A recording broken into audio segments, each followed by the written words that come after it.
true sense of appellation linking a terroir, wine appellation linking a terroir, a grape, and a wine style.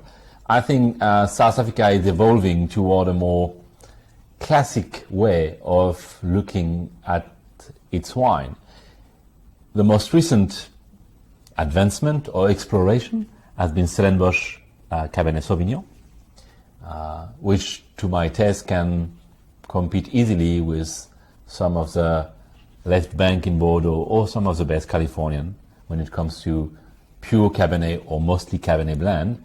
And that's what we are enjoying now. Peter Falke, it's a 2019 Stellenbosch Wine of Origin Cabernet Sauvignon. A lot of freshness on that wine. Absolutely. Unexpected freshness. Unexpected freshness, yeah. Though I have to say, for 2019, that's probably not the right statement to make, because it was a year that did deliver fresh reds and fresh whites. So this wine is really showing deep and dark in the glass with that beautiful kind of black seam that runs through the colour.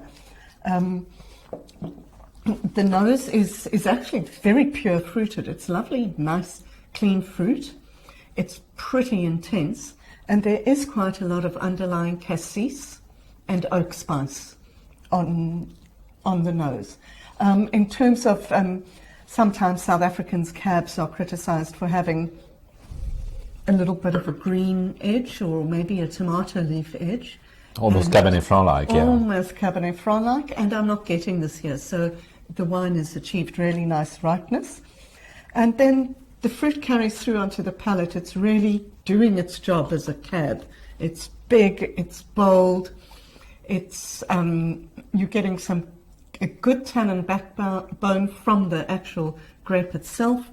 You're getting that burst of acidity almost as well from the grape. And then there's the grippy tannins from the oak as well.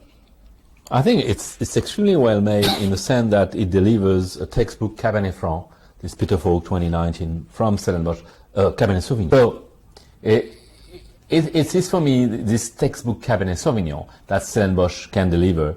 And in a time of global warming, you really have to look at the coolest climate, and Cabernet Sauvignon, also that's the most planted grape in the world these days. That's the most common, almost easy to make for many new winemakers or new world winemakers.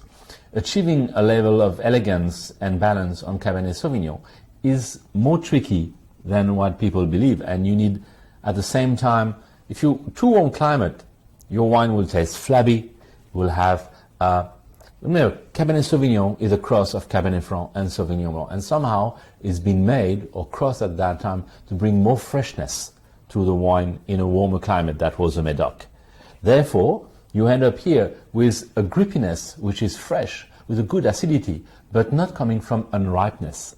It's coming, there's no green astringency, it's grippy, it's textured, but it's making the trick. The balance of, like you say, this cassis, really dark black currant with its own acidity, almost flintiness on the nose, delivers it. And what would I say? Color can be the giveaway. You know, we're clearly on a more intense, not over extracted, but a deep dark color with still bluish hint and purple hints on it.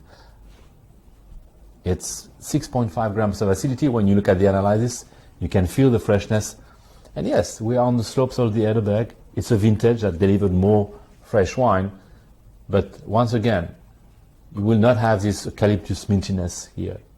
Maybe the touch of tomato leaf, but not the mintiness that can be overwhelming and kills the elegance of our best Cabernet Sauvignon. So the lovely thing about Stellenbosch for Cabernet is its proximity to the oceans, and that would be False Bay, and then on the other side, the Atlantic. The Table Bay. Yes. And if you think about it, if you were to go to the Bottleray Hills and go up, you'd actually be able to see both oceans.